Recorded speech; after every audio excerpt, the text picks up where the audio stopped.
அனைவருக்கும் வணக்கம். நாம் தமிழர் கட்சி திமுகவுடன் கூட்டணி வைக்கப் போகிறது. சீமான் அவர்கள் பொது வேட்பாளராக நிற்கப் போகிறார். சொல்கிறது யார்? அண்ணன் சீமான் அவர்கள் சொன்னாரா? திமுகவை சார்ந்தவர்கள் சொன்னார்களா? இல்லை பொது வேட்பாளர் என்றால் அதிமுகவை சார்ந்தவர்கள் சொன்னார்களா? நாம் தமிழர் கட்சியினுடைய நிர்வாகிகள் சொல்லலை, தமிழக வெற்றி கழகத்தை சார்ந்தவர்கள் சொல்லி கொண்டிருக்கிறார்கள். அப்படி என்றால் அண்ணன் சீமான் அவர்களை திமுகவோடு இணைப்பதற்கான வேலையை தமிழக வெற்றி கழகம் செய்து கொண்டிருக்கிறதா? அண்ணன் சீமான் அவர்களை பொது வேட்பாளராக தமிழக வெற்றி கழகம் நிறுத்தப் போகிறதா? கொஞ்ச நாளாகவே இதுதாங்க செய்தி. தமிழ்நாட்டில் திமுகவோடு நாம் தமிழர் கட்சி சமரசம் செய்துவிட்டது. தேர்தலுக்கு முன்பிருந்தே ஆரம்பிக்கப்பட்ட ஒரு பொய்யான பரப்புரை. இந்த பரப்புரை திமுகவை எதிர்க்கல, பார்த்தீங்களா? சமரசம் செய்து விட்டார்கள். திமுகட்டேருந்து பெட்டி வாங்கிட்டாங்க. இப்போ கூட இந்த திருமண வீட்டில் கூட பெட்டி வாங்கிட்டார், பார்த்தீங்களா? ஸ்டாலின்ட்டு பெட்டி வாங்கினார் சீமான், உதயநிதி ஸ்டாலின்ட்டு பெட்டி வாங்கினார் சீமான் என்று சொல்லி அவ்வளவு விமர்சனங்கள், அவதூறுகள், உண்மைக்கு புறம்பான பொய்யான செய்திகள் தொடர்ந்து பரப்பப்பட்டு வருகிறது. ஏன் இந்த பொய்யான செய்திகள் பரப்பப்பட்டு வருது அப்படின்னா, ஒரு பொய்யை திரும்ப திரும்ப சொல்லி சொல்லி சொல்லி அதை மக்கள் மனதிலே கட்டமைத்து வலுவாக வைத்துவிட்டால், மக்கள் மனதிலே யாரை குறித்து நாம் பொய்யை கட்டமைக்கிறோமோ அந்த நபர் எந்த காலத்திலையுமே மக்கள் மனதில் ஒரு நல்ல பேரை வாங்க முடியாது. அதனால் எந்த அளவிற்கு நம்ம இந்த என்னதான் பொய்யாக இருக்கட்டும், அவதூறாக இருக்கட்டும், எதுவாக வேணாலும் இருக்கட்டும், தவறான செய்திகளை பரப்பிக்கொண்டே இருக்க வேண்டும். அப்போ அதை பார்க்க பார்க்க பார்க்க மக்களுக்கு அந்த நபர் மீது வெறுப்பு வரும். அப்படி தான் நான் சீமானவர்கள் மீது ஒரு வெறுப்பை மக்கள் மத்தியில் ஏற்படுத்துவதற்காக தொடர்ந்து இந்த பரப்புரைகள், பொய் பரப்புரைகள், அவதூறு கருத்துகள் பரப்பப்பட்டே வருது. இப்போ பாருங்கள், நீங்கள் ஒரு திருமண நிகழ்வு, அந்த திருமண நிகழ்வில் நீங்கள் யாராக வேண்டுமானாலும் இருக்கலாம். இந்த காணொலியை பார்த்து கொண்டிருக்கக்கூடிய நபர் நீங்கள் ஒரு கட்சியின் பிரதிநிதியாக இருக்கலாம், நிர்வாகியாக இருக்கலாம், கட்சியின் ஆதரவாளராக இருக்கலாம். ஒரு திருமண நிகழ்வுக்கு நீங்கள் போகிறீங்க. அந்த திருமண நிகழ்வில் இன்னொருத்தர் வர்றாரு. அவர் உங்களுக்கு பழக்கப்பட்டவர், இன்னொரு கட்சியில் இருக்கிறார். நீங்கள் முழுமையாக எதிர்க்கக்கூடிய ஒரு கட்சியில் அந்த கட்சியினுடைய சித்தாந்தத்தை முழுமையாக அவர் ஏற்று இருக்கிறார். மாறி மாறி விவாதங்கள் எல்லாம் கடுமையாக நீங்கள் செய்யக்கூடிய நபர்கள், அரசியல் சண்டை கடுமையாக போடக்கூடிய நபர்கள். ஒரு திருமண நிகழ்வில் 2 பேரும் நீங்கள் சந்திக்கிறீங்கன்னா அந்த இடத்துல என்ன செய்வீங்க? மல்லு கட்டிட்டு நிற்பீங்களா? அப்படியே மாறி மாறி மூஞ்சில் குத்து விட்டு விளையாடிட்டு இருப்பீங்களா? இல்லை கெட்ட கெட்ட வார்த்தையாக திட்டிகிட்டு இருப்பீங்களா? இல்லை வாங்க வணக்கம், நல்லா இருக்கீங்களா, எப்போ வந்தீங்க, சாப்பிட்டீங்களா, இப்படி பண்பாக அன்பாக கேட்பீர்களா? யாராக இருந்தாலும் இப்படித்தான் கேட்பார்கள். இது மனித இயல்பு, இது மனித மாண்பு. இதுக்கு அரசியல் கட்சியின் தலைவராக இருக்கணும், அவராக இருக்கணும், இவராக இருக்கணும்லாம் கிடையாது. இது மனிதனாக பிறந்த எல்லோரும் செய்யக்கூடிய ஒன்று. அதைத்தான் அண்ணன் சீமான் அவர்கள் தொடர்ந்து செய்து வருகிறார். ஒரு திருமண நிகழ்ச்சியில் உதயநிதி ஸ்டாலின் அவர்களை சந்திக்கிறார். அதற்கு முன்பு ஐயா ஸ்டாலின் அவர்களை சந்திக்கிறார். 2 பேரும் கை கொடுத்து பேசுகிறாங்க, பரஸ்பரம் அன்பை பரிமாறிக்கொள்கிறார்கள், பேசிகிட்டு இருக்கிறாங்க அன்பா. இதில் என்ன செய்தி இருக்கிறது? புரியலையே. ரகசியமாக போய் ஏதாவது சந்திப்பு செய்தார்களா? தனி விமானத்தில் போய் ரகசியமாக சந்தித்தார், யாருக்கும் தெரியாமல் இரவோடு இரவாக அவரை போய் இவர் சந்தித்தார், அப்படி ஏதாவது செய்தி இருக்கா? இல்லையே. அண்ணன் சீமான் அவர்களுடைய சந்திப்புகள், இவர்கள் விமர்சனம் செய்யக்கூடிய அத்தனை சந்திப்புகளுமே பொது வெளியில் நடக்கிறது, பொது தளத்தில் நடக்கிறது, ஊடகங்களிலே செய்தி வெளியாகிறது, பத்திரிகைகளிலே செய்தி வெளியாகிறது, நேரலையிலேயே செய்தி வெளியாகிறது. நூற்றுக்கணக்கான மக்கள் ஒன்று கூடக்கூடிய திருமண நிகழ்ச்சியில் 2 தலைவர்கள் ஒன்றா பேசுகிறாங்க அப்படின்னா அதற்கு ஒரு களங்கம் கற்பிக்க சிலரால் முடிகிறது என்றால் எப்படி பார்ப்பது? ஒன்றில் அவர்கள் அரசியல் புரிதல் இல்லாத நபர்களாக இருக்கலாம், இன்னொன்று அரசியல் புரிதல் இருந்தாலும் எப்படியாவது ஒரு பொய்யை திரும்ப திரும்ப பரப்பி ஒரு வன்மத்தை கொட்டி ஆனால் சீமான் அவர்களுக்கு எதிராக ஒரு கருத்துருவாக்கத்தை செய்யலாம் என்று செய்யக்கூடிய நபர்களாக இருப்பார்கள். நாம் தமிழர் கட்சி திமுகவோடு அல்ல, அதிமுகவோடு அல்ல, காங்கிரஸோடு அல்ல, பாஜகவோடு அல்ல, எந்த கட்சியோடும், இந்த திராவிட கட்சிகளோடு, தேசிய கட்சிகளோடு எந்த காலத்திலும் சமரசம் செய்ய போவதில்லை. வருகிற நாடாளுமன்ற தேர்தலில் நாம் தமிழர் கட்சி அத்தனை தொகுதிகளிலும் தனித்து தான் போட்டியிடும் என்பதை ஏற்கனவே அண்ணன் சீமான் அவர்கள் அறிவித்து விட்டார். இந்த தேர்தலில் 8 விழுக்காட்டிலிருந்து 4 விழுக்காடாக நாம் தமிழர் கட்சியினுடைய வாக்கு சரிந்தது. ஏதாவது ஒரு கட்சியோட கூட்டணிக்கு போங்க, உங்களுடைய நிலைப்பாட்டை மாற்றுங்கள், இல்லை என்றால் கட்சி அவ்வளோதான், கட்சி முடிந்து விட்டது என்று பலரும் சொன்னார்கள். அண்ணன் சீமான் அவர்கள் சொன்னார், இனிமேல் தான் எங்களுடைய அரசியலே இருக்கிறது, வருகிற நாடாளுமன்ற தேர்தலில் தனித்தே போட்டியிடுவோம் என்று. இப்படி தான் கடந்த 2016ஆம் ஆண்டு நடைபெற்ற சட்டமன்ற தேர்தலில் நாம் தமிழர் கட்சி 1 விழுக்காடு வாக்குகளை தான் பெற்றது. வெறும் 4.5 லட்சம் வாக்குகளை தான் பெற்றது. அப்போது பலர் இப்படி தான் சொன்னார்கள், கட்சி முடிந்து போய்விட்டது, சீமான் கட்சியை கழிச்சிட்டு படம் எடுக்க போயிடலாம், இல்லைனா ஏதாவது ஒரு கட்சியோடு கூட்டணி வச்சிடலாம், இல்லை கட்சியை ஏதோ ஒரு கட்சியோடு சேர்த்துடலாம், இனி அந்த கட்சி வளராது என்று அப்போதே அண்ணன் சீமான் அவர்கள் சொன்னார்.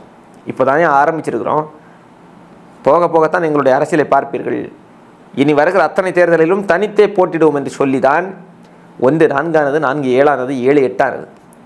இப்போ இந்த தேர்தல் ஒரு சின்ன சர்க்கிள், இதிலிருந்து நாம் தமிழர் கட்சி உறுதியாக மீண்டு வரும். ஏன் மீண்டு வரும் என்றால், நாம் தமிழர் கட்சியினுடைய அரசியலின் தேவை இந்த மண்ணில் முன்பை விட அதிகமாக இப்போதுதான் தேவைப்படுகிறது. இன்னும் சில நாட்கள் போக போக நாம் தமிழர் கட்சியினுடைய அரசியல் எந்த அளவிற்கு முக்கியத்துவம் வாய்ந்தது, நாம் தமிழர் கட்சி எந்த அளவுக்கு இந்த மண்ணிற்கு தேவை என்பதை எல்லோரும் உணர்ந்து கொள்வார்கள். அப்போ அப்படி ஒரு சூழல் வர்றப்போ நாம் தமிழரை நோக்கி மக்கள் சென்று விடக்கூடாது, சீமான் அவர்களை நோக்கி மக்கள் சென்று விடக்கூடாது. அப்போ என்ன செய்யணும்? அப்போ அவருடைய பெயரை டேமேஜ் பண்ணணும், அவருக்கு எதிரான கருத்துக்களை தொடர்ந்து நாம் பரப்பி கொண்டே இருக்க வேண்டும்.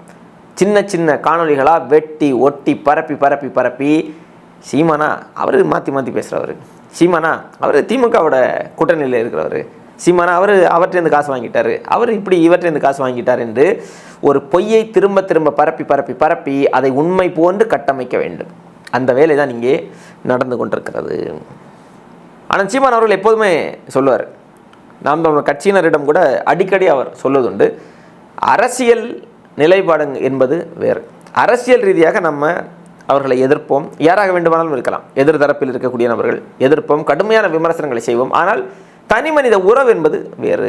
இந்த ரெண்டையும் பிரித்து பார்க்க தெரிய வேண்டும் என்று, இந்த இரண்டையும் பிரித்து பார்க்க தெரிந்த காரணத்தால் தான் அண்ணன் சீமான் அவர்கள் எல்லோரிடமும் அந்த அரசியல் மாண்பை கடைபிடிக்கிறார். இந்த இரண்டையும் பிரித்து பார்க்க தெரியாத நபர்கள் தான் இந்த சந்திப்புகளை விமர்சனம் செய்து அந்த சந்திப்புகளுக்கு உள்ளர்த்தம் கற்பித்து அவர்களுக்கு என்னெல்லாம் பேச வேண்டுமோ எல்லாவற்றையும் பேசி கொண்டிருக்கிறார்கள். இது போன்ற பேச்சுகள் எல்லாம் நாம் தமிழர் கட்சிக்கு புதிதல்ல. நாம் தமிழர் கட்சி இது எல்லாவற்றையும் தாண்டி தான் இந்த களத்தில் நின்று கொண்டிருக்கிறது. இன்னும் ஒன்று, நாம் தமிழர் கட்சி முன்னாடி எல்லாம் பாஜகவினுடைய பி டீம் என்று தான் சொல்வார்கள், இப்போது நாம் தமிழர் கட்சியை திமுகவினுடைய பி டீம் என்று சொல்ல ஆரம்பித்திருக்கிறார்கள். ஒரு ஸ்டெப் இம்ப்ரூவ்மெண்ட் தான் அது.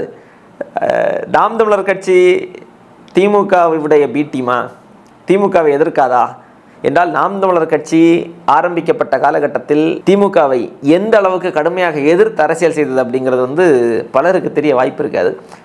அதை விடுங்க, ரொம்ப தூரம் எல்லாம் கூட நீங்கள் போக வேண்டாம். கடந்த 2021ஆம் ஆண்டு திமுக ஆட்சிக்கு வந்தபோது திமுக தன்னுடைய வலிமையான பிரதான எதிர்க்கட்சியாக கருதி அடக்குமுறை மேல் அடக்குமுறை யார் மீது ஏவியது என்றால் நாம் தமிழர் கட்சியின் மீது தான் ஏவியது. நாம் தமிழர் கட்சியினுடைய கூட்டங்களுக்கு தடை விதித்தது, கூட்டங்களில் ரவுடிகளை ஏவி, திமுகவினுடைய நிர்வாகிகளை ஏவி கடுமையான தாக்குதல் நடத்தியது. நான் பேசிக்கொண்டிருந்த ஒரு மேடையில் கூட கடும் தாக்குதல் நடத்தப்பட்டது. நாம் தமிழர் கட்சியினுடைய பெண் நிர்வாகிகள் பேசிக்கொண்டிருந்த மேடைகளில் கூட கல்லெறிகிறது, மது பாட்டில்களை வீசுவது, கடுமையான தாக்குதல்கள். 2024 நாடாளுமன்ற தேர்தலில் கூட நாம் தமிழர் கட்சியினுடைய பெண் வேட்பாளர் ஒருவர், அவர் மீது கற்கள் எல்லாம் வீசப்பட்டு கடுமையான தாக்குதல் நடத்தப்பட்டது. கைது நடவடிக்கைகள். ஆனால் துரைமுருகன் அவர்கள் நாம் தமிழர் கட்சியினுடைய கொள்கை பரப்பு செயலாளர், அவர் மீது வழக்கு பதிவு செய்து குண்டாசில் தூக்கி உள்ள போட்டாங்க. எத்தனையோ நாம் தமிழர் கட்சியினுடைய நிர்வாகிகள் கைது செய்யப்பட்டார்கள். பேசுகிறதுக்கு கைது, எழுதுறதுக்கு கைது, எல்லாவற்றுக்கும் கைது, போராட்டங்கள் ஆர்ப்பாட்டங்களுக்கு தடை. என்னென்ன வகைகளில் நாம் தமிழர் கட்சிக்கு நெருக்கடியை திமுக கொடுக்க முடியுமோ எல்லா நெருக்கடியையும் திமுக கொடுத்தது. திமுகவோட சமரசம் செய்யணும் அப்படின்னா அப்போவே நாம் தமிழர் கட்சியை திமுக கடுமையாக வெறி கொண்டு வேட்டையாடி கொண்டிருந்த அந்த காலகட்டத்திலேயே திமுகவோடு கை கோர்த்து திமுக கூட போய் நின்றுப்போம். ஆனால் அந்த இடத்தில்தான் முன்பை விட கடுமையாக வீரியமாக திமுகவை நாம் தமிழர் கட்சி எதிர்த்தது. இங்கே தமிழக வெற்றி கழகத்துக்கு என்ன அப்படின்னா, திமுக வெர்சஸ் தாவேகா, டிஎம்கே வெர்சஸ் டிவிகே என்பது போன்று அவர்களுக்கு கட்டமைக்க வேண்டும். அப்படினால் மற்ற எல்லோரும் திமுகவினுடைய பி டீமாக பாவிக்க வேண்டும். அப்போ அதை அவர்கள் செய்தார்கள். அப்போ அது அவர்களுக்கு தேவை இருக்கிறது. அவர்களுக்கு அப்படி ஒரு அரசியலை நிலைநாட்டுவதற்கான தேவை இருக்கிறது. அப்போ என்ன செய்கிறாங்க? தொடர்ந்து இதை ஏன் தேர்தலுக்கு அப்புறம் இதை செய்கிறாங்க அப்படின்னா, நான் ஏற்கனவே சொன்னது போல் போக போக தெரியும் ஏன் அதை செய்தார்கள். நாம் தமிழர் கட்சி எந்த அளவிற்கு தமிழக வெற்றி கழக அரசுக்கு ஒரு நெருக்கடியை கொடுக்கக்கூடிய ஒரு கட்சியாக இருக்க போகிறது என்பது அவர்களுக்கு நன்றாகவே தெரியும். அப்போ என்ன செய்கிறது? இப்போவே முழுசாக டேமேஜ் பண்ணி விட்டுட்டா நாளைக்கு இவர்கள் பேச மாட்டார்கள். அப்படியே பேசினாலும் மக்கள் இவர்களுடைய பேச்சுகளை கேட்க மாட்டார்கள், இல்லை ஏற்க மாட்டார்கள். அப்போ அதனால் நம்ம இப்போவே பொய்யா பரப்பி ஆனால் சீமான் அவர்களுக்கு எதிராக அவதூறுகளை பரப்பி ஒரு கருத்துருவாக்கத்தை செஞ்சு அவரை காலி பண்ணிடலாம்னு நினைக்கிறாங்க. ஆனால் அது ஒருபோதும் நடக்காது. எந்த கட்சியோடும் எந்த காலத்திலும் நாம் தமிழர் கட்சி சமரசம் செய்ய போவதில்லை. தேசிய கட்சிகள் திராவிட கட்சிகளோடு எந்த காலத்திலும் அந்த சமரசம் கிடையாது. இது நாம் தமிழர் கட்சியினுடைய கொள்கை முடிவு. இதிலிருந்து நாம் தமிழர் கட்சி ஒருபோதும் பின்வாங்காது. இந்த கூட்டணி, திமுகவோட கூட்டணி, அதிமுகவோட கூட்டணி, திமுகவும் அதிமுகவும் சேர்ந்து கூட்டணி வைக்கலாம். நாம் தமிழர் கட்சி இவர்களோடு எந்த காலத்திலும் கூட்டணி வைக்காது. தமிழக வெற்றி கழகம் கூட்டணி வைக்கலாம், அவர்கள் யாரோடு வேண்டுமானாலும் கூட்டணி வைக்கலாம். அவர்கள் யாரையெல்லாம் தங்களுடைய கட்சியில் இணைத்து கொண்டிருக்கிறார்கள் என்பது எல்லாம் தெரியும் இல்லை, பார்த்து கொண்டு தானே இருக்கிறீர்கள். நாம் தமிழர் கட்சி அந்த வேலையை ஒருபோதும் செய்யாது. நாம் தமிழர் கட்சி தனித்த புலியாக தனித்து நின்று வேட்டையாடும். இது போன்ற அவதூறுகளை எல்லாம் அள்ளி வீசி நாம் தமிழர் கட்சியை வீழ்த்தி விடலாம் என்று நினைத்தால் அது ஒருபோதும் நடக்காது.